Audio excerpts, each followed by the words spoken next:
तो आज हम स्टडी करेंगे factors affecting the rate of a chemical reaction. है जो केमिकल रिएक्शंस होते हैं उनको कौन कौन से फैक्टर अफेक्ट करते हैं। लेकिन उससे पहले बताना चाहता हूं, मेरे चैनल पर पहली बार है, नए हैं तो मेरे चैनल को शेयर और सब्सक्राइब जरूर करें। तो स्टार्ट करते हैं हम। ये जो फैक्टर्स होते हैं वो रेट ऑफ रिएक्शन को कैसे अफेक्ट करते हैं। इसमें फर्स्ट हम आते हैं, जो फर्स्ट जो हमारा फैक्टर है वो क्या है, नेचर ऑफ रिएक्टेंट, है ना। बात करें अगर फैक्टर की तो नेचर ऑफ रिएक्टेंट की बात करते हैं, है ना। तो नेचर ऑफ रिएक्टेंट्स कैसे अफेक्ट करता है केमिकल रिएक्शंस को। तो हम देखते हैं कि अगर बॉन्ड के बेस पर देखा जाए तो रिएक्टेंट्स यानी जो कंपाउंड्स होते हैं दो तरीके के होते हैं, आयनिक और कोवेलेंट, है ना। यानी अगर देखा जाए तो जो कंपाउंड्स होते हैं आयनिक कंपाउंड्स, है ना, आयनिक कंपाउंड्स होंगे, और दूसरा जो होगा ये होता है कोवेलेंट कंपाउंड होता है, कोवेलेंट कंपाउंड, है ना। ये दो तरह के कंपाउंड मिलते हैं।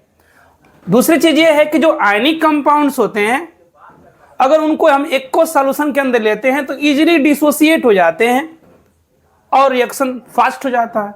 लेकिन जो कोवेलेंट कंपाउंड्स होते हैं ना वो क्या करते हैं कि बॉन्ड को ब्रेक करने में ज्यादा एनर्जी को कंज्यूम करते हैं। यहां पर अगर हम बात करें तो आयनिक जो कंपाउंड्स होते हैं इसमें रेट ऑफ रिएक्शन ज्यादा होता है, यानी rate of reactions more in ionic compounds than covalent compound, है ना। जो कोवेलेंट कंपाउंड्स होते हैं उसके कंपैरिजन में अगर देखा जाए तो आयनिक कंपाउंडों का जो रेट ऑफ रिएक्शन होता है वो फास्ट होता है। रीजन क्या होता है, जो आयनिक कंपाउंड्स होते हैं ना वो इजीली डिसोसिएट हो जाते हैं। जैसे मान लीजिए हमने एक लिया NaCl लिया और NaCl को हम क्या करते हैं एक्वस सॉल्यूशन में ले लेते हैं, तो एक्वस सॉल्यूशन में क्या होता है ये इजीली डिसोसिएट हो जाता है Cl- में, है ना। जब इजीली डिसोसिएट हो जाएगा तो रिएक्शन फास्ट करेगा। लेकिन वहीं पर अगर हम कोई कोवेलेंट कंपाउंड लेते हैं तो कोवेलेंट कंपाउंड के जो बॉन्ड होते हैं ना स्ट्रांग होते हैं, तो उसके जो बॉन्ड होते हैं ना डिसोसिएट जल्दी नहीं होता है। उसके बॉन्ड को डिसोसिएट करने के लिए हमको बाहर से एनर्जी को कंज्यूम करना पड़ता है, यानी वो जब वो बाहर से एक्स्ट्रा एनर्जी कंज्यूम करता है ना तब जाकर उसका बॉन्ड ब्रेक होता है और रिएक्शन होता है। तो इसका मतलब यह है कि जो आयनिक कंपाउंड्स होंगे वो एक्वस सॉल्यूशन में इजीली डिसोसिएट हो जाएंगे, और जब इजीली डिसोसिएट होंगे तो रेट ऑफ रिएक्शन क्या होगा, आयनिक कंपाउंडों का फास्ट होगा। लेकिन वही कोवेलेंट कंपाउंडों की बात करें तो कोवेलेंट कंपाउंडों के जो ये बॉन्ड होते हैं वो ब्रेक होने में क्या करते हैं, एनर्जी को कंज्यूम करते हैं, इसलिए बॉन्ड इजीली डिसोसिएट नहीं होते हैं, इसलिए उनकी जो रेट ऑफ रिएक्शंस होते हैं वो क्या होते हैं, कम हो जाते हैं। उसके बाद अगर हम बात करें दूसरा चीज, यहाँ पर दूसरा जो फैक्टर है, ये तो पहला फैक्टर है, दूसरा जो फैक्टर की अगर बात करें तो वो है कंसंट्रेशन ऑफ रिएक्टेंट की अगर बात करते हैं तो कंसंट्रेशन ऑफ रिएक्टेंट जो होता है कैसे ये किसी रेट ऑफ रिएक्शन को अफेक्ट करता है उसके बारे में जानेंगे। लेकिन हमने ये देखा है जो अगर कोई हम रिएक्टेंट लेते हैं ये प्रोडक्ट का फॉर्मेशन करता है तो जो रेट होता है ये proportional to concentration of reactant होता है। इसका मतलब कि रिएक्टेंट की वैल्यू बढ़ेगी तो रेट ऑफ रिएक्शन क्या होगा, बढ़ेगा। यानी कंसंट्रेशन ऑफ रिएक्टेंट क्या होगा, अगर इंक्रीज करता है ना, कंसंट्रेशन ऑफ रिएक्टेंट अगर इंक्रीज करेगा तो जो रेट होगा वो ऑलरेडी क्या करेगा, इंक्रीज करता है ना। तो इस तरीके से कंसंट्रेशन पर ये डिपेंड करता है रेट ऑफ रिएक्शन। मतलब ये है कि कंसंट्रेशन बढ़ेगा तो रेट ऑफ रिएक्शन क्या होगा, बढ़ जाएगा। उसके बाद अगर अगला फैक्टर अगर हम देखते हैं तो ये फैक्टर है टेम्परेचर का, है ना। टेम्परेचर कैसे इफेक्ट करता है केमिकल रिएक्शन को। तो केमिकल रिएक्शन में ये है कि टेम्परेचर अगर हम इंक्रीज करते हैं तो जो रेट होता है ना केमिकल रिएक्शन का वो भी क्या होता है, इंक्रीज कर जाता है, बढ़ जाता है ना। बहुत सारे रिएक्शंस ऐसे होते हैं जिसको हमको क्या करना पड़ता है, बाहर से एनर्जी देना पड़ता है तब जाकर रिएक्शन होता है, जिसको हम एक्टिवेशन एनर्जी भी बोलेंगे। यहाँ पर टेम्परेचर जब हम बढ़ाते हैं किसी भी रिएक्शंस में, किसी भी कंपाउंड में, तो जो उसका रेट होता है वो फास्ट हो जाता है। कभी कभी आप देखे होंगे ये भी मिलता है कि अगर हम मिलता क्या है कि अगर हम रिएक्शन लेते हैं, रिएक्शन हो रहा है, उसका टेम्परेचर 10 डिग्री अगर इंक्रीज करते हैं तो जो रेट होता है 2 से 3 गुना बढ़ जाता है ना। यानी अगर हम टेम्परेचर को क्या करते हैं, टेम्परेचर अगर हम क्या करें 10 डिग्री बढ़ाते हैं, इंक्रीज करते हैं, तो जो रेट होता है ना वो क्या होता है 2 or 3 टाइम्स मोर हो जाएगा, है ना, अधिक होगा, है ना, 2 से 3 गुना इसकी जो रेट होंगी बढ़ जाते हैं टेम्परेचर बढ़ाने पर। चौथा फैक्टर ये है कि अगर बात करें कैटलिस्ट की बात अगर करते हैं, कैटलिस्ट की बात करें तो कैटलिस्ट क्या करता है कि रिएक्शन को इफेक्ट तो करता नहीं है, लेकिन इसके वजह से जो रेट होता है, मतलब इक्विलिब्रियम जल्दी स्थापित हो जाता है।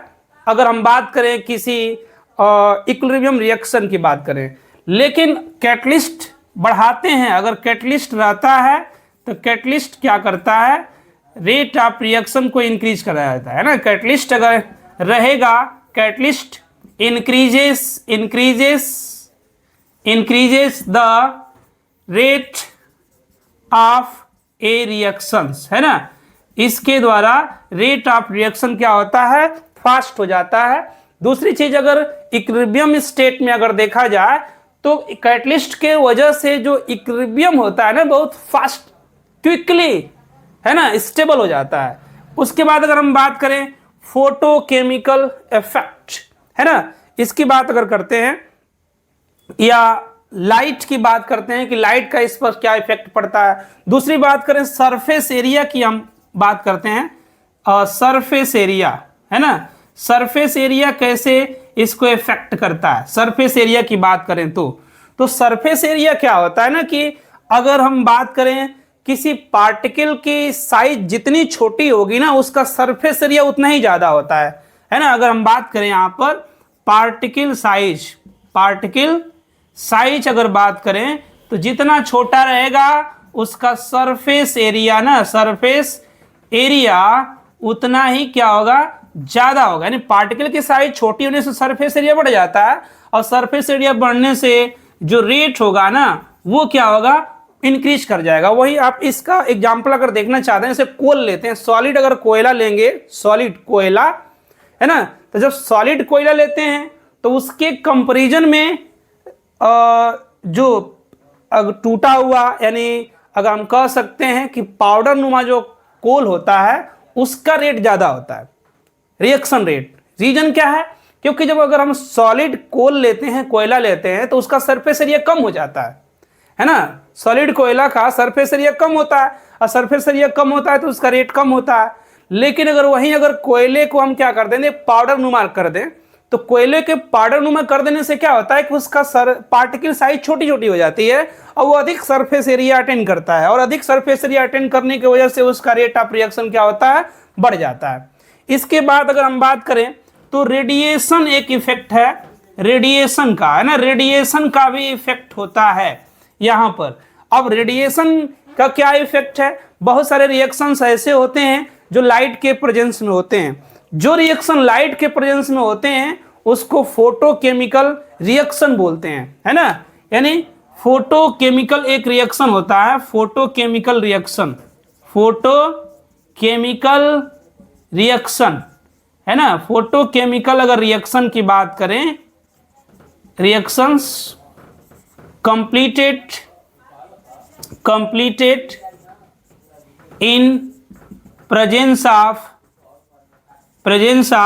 लाइट, है ना। यानी फोटोकेमिकल रिएक्शन जो होता है क्या होता है, लाइट के प्रेजेंस में कंप्लीट होता है। सीधा सीधा बात करें, जो रिएक्शन लाइट के प्रेजेंस में कंप्लीट होते हैं उसको फोटोकेमिकल रिएक्शन बोलते हैं। जैसे अगर बात करें कार्बोहाइड्रेट का जो डिस्ट्रक्शन होता है, यानी हम बोल सकते हैं कार्बोहाइड्रेट का जो फॉर्मेशन होता है ना, सिंथेसिस ऑफ कार्बोहाइड्रेट, इसका एग्जांपल आप ले सकते हैं, सिंथेसिस ऑफ